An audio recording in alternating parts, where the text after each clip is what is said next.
পৰজনমৰ শুভ লগন।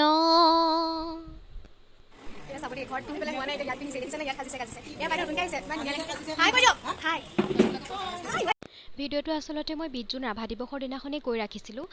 ভাবিছোঁ মই এক স্মৃতি হিচাপে ইউটিউবত দি থওঁ, সেইটো কাৰণে মই আপোনালোকৰ আগলৈ এতিয়া আগবঢ়াই দিছোঁ।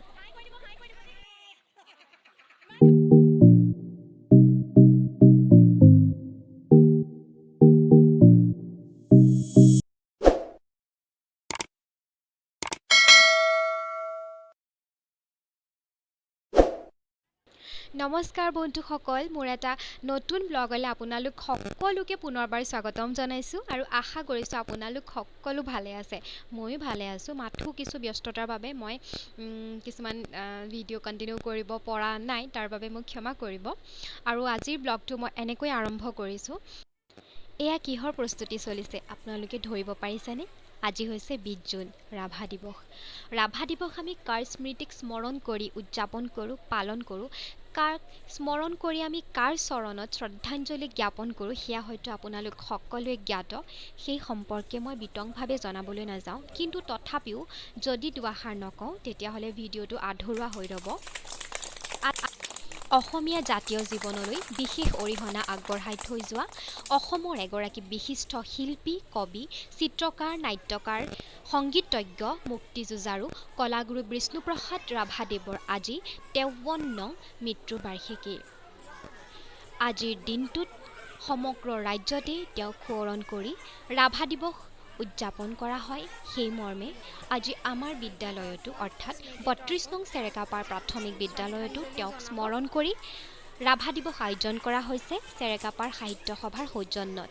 গতিকে চাওঁচোন আহক আজি আমাৰ বিদ্যালয়ত ছাত্ৰ ছাত্ৰীসকলৰ মাজত, শিক্ষকসকলৰ মাজত কেনেকুৱা ধৰণে আমিনো ৰাভা দিৱস উদযাপন কৰিছোঁ, উপভোগ কৰোঁ। আৰু আপোনালোকে ভিডিঅ'টি চাই জনাবলৈ নাপাহৰিব ভিডিঅ'টি কেনেকুৱা পালে। আৰু আমাৰ বাইদেউসকলক দেখাইছোঁ ইমান ধুনীয়া।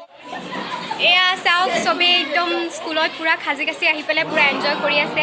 হাই কৈ দিব, হাই কৈ দিব। ইমান ধুনীয়া লাগিছে চাওকচোন। আজি ৰাভা দিৱসৰ কাৰণে চব স্পেচিয়েল হৈ আহিছে, খুব ভাল লাগিছে। আপোনালোকক আজি দিনটো দেখাই থাকিম কি কৰোঁ কি নকৰোঁ, আৰু আমিও কিবা কিবি কৰিম, বাইদেউসকলেও কিবা কিবি কৰিব। গতিকে মোৰ লগত আপোনালোকো থাকিব, আপোনালোকেও এনজয় কৰিব। ঠিক আছে, আকৌ লগ পাই আছোঁ। ঘৰত পিন্ধি পেলাই হোৱা নাই, এতিয়া ইয়াত পিন্ধিছে, দেখিছে নে? ইয়াত সাজিছে। এয়া বাইদেউ নতুনকৈ আহিছে, ইমান ধুনীয়া লাগিছে। হাই কৈ দিয়ক, হাই। ইমান ধুনীয়া লাগিছে, আৰু এয়া বাইদেউ নতুনকৈ আহিছে, দেখাই দিছোঁ দেই। এতিয়া কথা বাৰ্তা চলিছে, তাৰপিছত কাৰ্যসূচীবোৰ আৰম্ভ হ'ব। আৰু টাইম দিছিলে 8:30, কিন্তু এতিয়া সময় হ'ল 9:30 বাজিলে। গতিকে লাহে লাহে হ'বগৈ আৰু। সঁচাকৈ ধুনীয়া লাগিছে দেই। এয়া আৰু এগৰাকী আহিছে, দেখিছেনে? চব সাজি কাচি ধুনু হৈ আহিছে, গমেই নাপায় দেই। মই দেখাই দিছোঁ মনে চুপকে।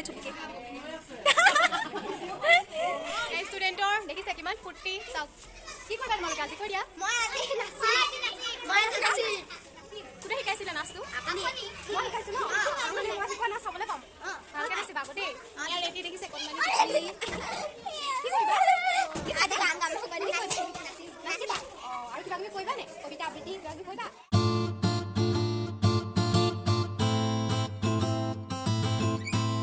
এইফালে চিত্ৰাংকন প্ৰতিযোগিতা হৈ আছে।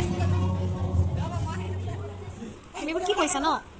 মই এয়া নাম লিখি আছোঁ। আমাৰ ইয়াত মানে কবিতা আবৃত্তি হ'ব, আৰু লগতে ৰাভা সংগীতৰ প্ৰতিযোগিতা আছে। ষ্টুডেণ্টখিনি নাম লিখি আছোঁ ইয়াতে। মই ভালেই কৈছা দেই, একদম। তুমি ব্লগ বনাই আছা? মই লিখি আছোঁ। নাই বনোৱা মই ব্লগ। তুমি লিখা তোমাৰ কামত কাম কৰা তুমি, ঠিক আছে বাৰু। কি কৈছা? একদম পাহৰি গ'লোঁ, একদম বস্তু যিগালে দেখিলোঁ চাহ খোৱা বস্তু লোভতে মই ব্লগ বনাবলৈ পাহৰিলোঁ। একেবাৰে ভাত খোৱা বনাম আৰু দেই।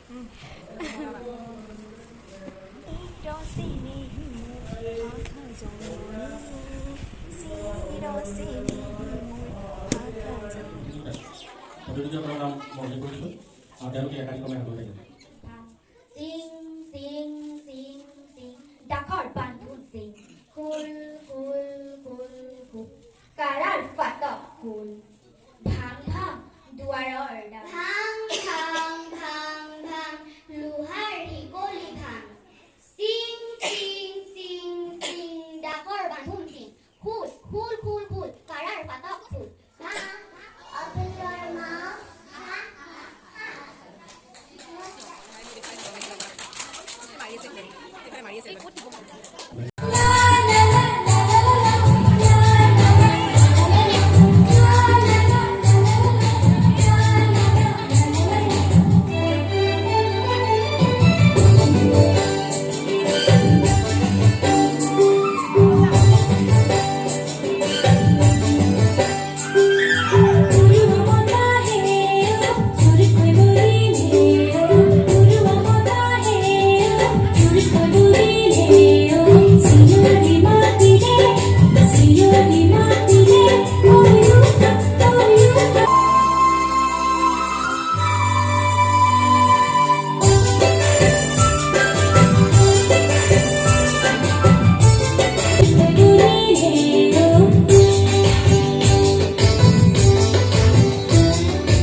ব্লগটো বহুতেই দীঘলীয়া হৈ যাব, সেইকাৰণে মই কণমানিসকলৰ সুন্দৰ সুন্দৰ অনুষ্ঠানবোৰ মই আপোনালোকক সম্পূৰ্ণকৈ দেখাব পৰা নাই, তাৰ কাৰণে মই দুখিত। আপোনালোকে প্লিজ মোক বেয়া নাপাব, নহ'লে ভিডিঅ'টো চাই আপোনালোকেই বহুত আমনি পাব। পিছে মই চেষ্টা কৰিম যাতে সিহঁতৰ ভিডিঅ'কেইটা মই এক্সট্ৰাকৈ আপলোড কৰিব পাৰোঁ আৰু আপোনালোকে চাই জনাব কেনেকুৱা পায়। মই মোৰ নতুন জীৱনটোত খোজ দিয়াৰে পৰা মই পোৱা অকণমানি কিছু দায়িত্ব মই পালন কৰিবলৈ চেষ্টা কৰিলোঁ আৰু মই খুবেই সুখী, কাৰণ প্ৰত্যেকটো ছাত্ৰ ছাত্ৰীয়ে আচলতে খুব কম সময়ৰ ভিতৰতে মই যিখিনি দিবলৈ চেষ্টা কৰিছিলোঁ সিহঁতি খুব সুন্দৰভাৱে আঁকোৱালি লৈছে। গতিকে মই বিচাৰোঁ যাতে প্ৰত্যেকটো ছাত্ৰ ছাত্ৰী অকল পঢ়া শুনাৰ ক্ষেত্ৰতেই নহয়, সৰ্বাংগীন দিশত যাতে সিহঁতে আগবাঢ়ি যাব পাৰে, মই তাকে কামনা কৰিম। এগৰাকী শিক্ষয়িত্ৰী হিচাপে মোৰ যিখিনি কৰ্তব্য, সেই কৰ্তব্যখিনি যাতে মই নিষ্ঠাৰে আৰু সুখ্যাতিৰে পালন কৰি যাব পাৰোঁ, মোৰ যিখিনি নিজস্ব লক্ষ্য, সেই লক্ষ্যত যাতে মই সকলোকে উপনীত কৰাব পাৰোঁ, তাৰ কাৰণে আপোনালোক সকলোৱে মোক আশীৰ্বাদ কৰিব, মৰম দিব আৰু সাহস দিব। মই তাকেই আপোনালোকৰ পৰা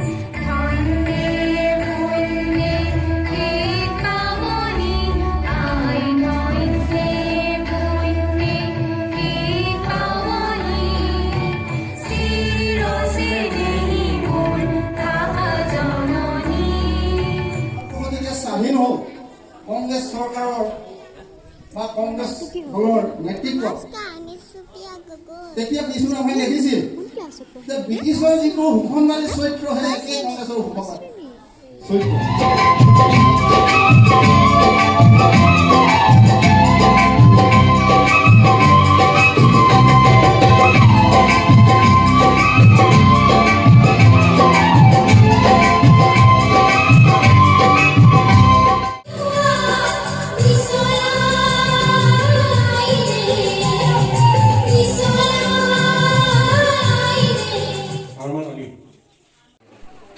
আমি ভাত চাত খাই মেলি চব বহি আছোঁ। গৰমত একদম অৱস্থা বেয়া হৈ গৈছে আমাৰ, চব ভাগৰুৱা প্ৰাণী চব বহি আছোঁ। অনুষ্ঠান শেষ হোৱাই নাই, হৈ আছে। হয়তো কিমান টাইমত শেষ হ'ব সেইটো গম নাপাওঁ। আমি চবেই গান চান গাই নাচি কৰি চব আজৰি। এতিয়া হয়তো ঘৰলৈ যাবলৈ আমি ৰেডি হৈ আছোঁ। যেতিয়া অনুষ্ঠান শেষ হ'ব আমি তেতিয়া ঘৰলৈ যাম আৰু বাকী চব বহি আছোঁ। বহুত ভাল লাগিছে, বহুত শুভেচ্ছা দিছোঁ। আমি মৰম কৰিছোঁ। Thank you. ইমান মান খাইছে দেই, কথা নুশুনিব দেই, একদম ইমান মান খাইছে আৰু নাচিছে কিন্তু নাচিছে ইমান ভাল হোৱা নাই। একদম মজা কমেণ্ট কৰিছা দেই, মই ভাল পাইছোঁ। মোৰ নাচটো আপোনালোকে চাব, মোৰ নাচটো বেছি ভাল হৈছে, এইটো ভাল হোৱা নাই। মই দি দিম ধৈৰ্য্যবা নাচ চাব আপোনালোকে। আপুনি কৈ দিয়ক কিবা এটা, এই এইফালে আধা হৈছে, কিবা এটা কৈ দিয়ক। মানে এজনী মোৰ ভণ্টি আৰু আমাৰ স্কুলৰ শিক্ষয়িত্ৰী নতুনকৈ আহিছে, তাই খুব ধুনীয়া আজি ৰাভা দিৱস পালন কৰিলে। আমাৰ স্কুলখনৰ সুনাম এটা মানে সমাজত কঢ়িয়াই আনিছে। Thank you. তাৰ কাৰণে মই ডিম্পী দাসক ধন্যবাদ জনাইছোঁ। স্কুলখনৰ সৰ্বাংগীন উন্নতিৰ কাৰণে তেওঁ ভৱিষ্যতে কাম কৰি যাব বুলি আশা ৰাখি মোৰ ক'বলগীয়া মই ইমানতে অন্ত কৰিছোঁ। ঠিক আছে, যিমানখিনি পাৰোঁ আমি কৰিবলৈ চেষ্টা কৰিম, একদম হাড়ে সমজুৱে কৰিবলৈ চেষ্টা কৰিম। আমি আহিছোঁ দুগৰাকী। ডিম্পী দাসৰ লগত আৰু এগৰাকী শিক্ষয়িত্ৰী আমাৰ একেদিনাখনে এইখন স্কুলত জইন কৰিছিলে। তেওঁৰ নাম হৈছে ধৰিত্ৰী হালৈ। এইগৰাকী কথা যে কৈ আছিলে। ধৰিত্ৰী তেওঁ এইখন বিদ্যালয়ত অহাৰ পৰা তেওঁ যথেষ্টখিনি অৰিহণা যোগাইছে। তেওঁ এগৰাকী সাহিত্যিক বুলি ক'লেও ভুল নহ'ব কোৱা। তেওঁ কবিতা মানে আমি বহুত পছন্দ কৰি তেওঁ কবিতাবোৰ আপোনালোকে পঢ়িলে নিশ্চয় গম পাব তেওঁ যে সাহিত্যিক হয়। মই ভৱিষ্যতে আমাৰ ল'ৰা ছোৱালীবিলাকক তেওঁ সাহিত্যৰ দিশত আগবঢ়াই লৈ যাব বুলি মই আশা ৰাখিছোঁ। হয় হয়, বহুত ধুনীয়া। ধৰিত্ৰীবাই ফেচবুকত তাই বহুত ধুনীয়া মানে কবিতা লিখে, নিজে লিখি মানে বহুত ডাঙৰ ডাঙৰ কবিতা লিখে। মই ভাবিছোঁ কিবা এটা ধৰিত্ৰীবা কবিতা এটা অকণমান দিলে ভাল হ'ব। মই ভাল পাম। আমি চবেই বিচাৰিছোঁ ধৰিত্ৰীবাই যাতে অকণমান নিজে লিখা এফাকি যাতে গাই শুনাব লাগে।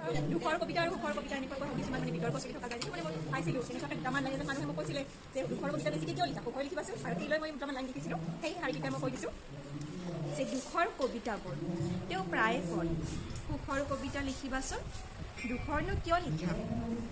মই সুধিলোঁ, দুখৰ লগতনো আপোনাৰ কিহৰ শত্ৰুতা, বেয়া পায় যে দুখৰ কবিতা।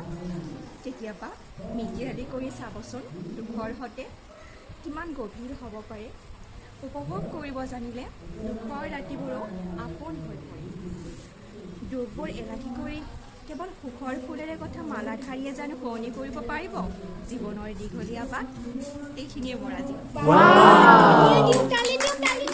ইমানতে সামৰণি মাৰিছোঁ। আকৌ নাজানো কেতিয়া ব্লগ দিওঁ। ব্লগ মানে এডিটিং কৰিবলৈ মই সময় পোৱা নাই। আপোনালোকক জনাম বাৰু কেলৈ মই সময় পোৱা নাই, মই ক'ত আছোঁহি বৰ্তমান আপোনালোকক কোৱা নাই। কিন্তু পিছত মই ভিডিঅ' এটা কৰি ধুনীয়াকৈ আপোনালোকক জনাম। কিন্তু আজিলৈ মই ভিডিঅ'টো ইমানে সমাপ্ত কৰিছোঁ আৰু আশা কৰিছোঁ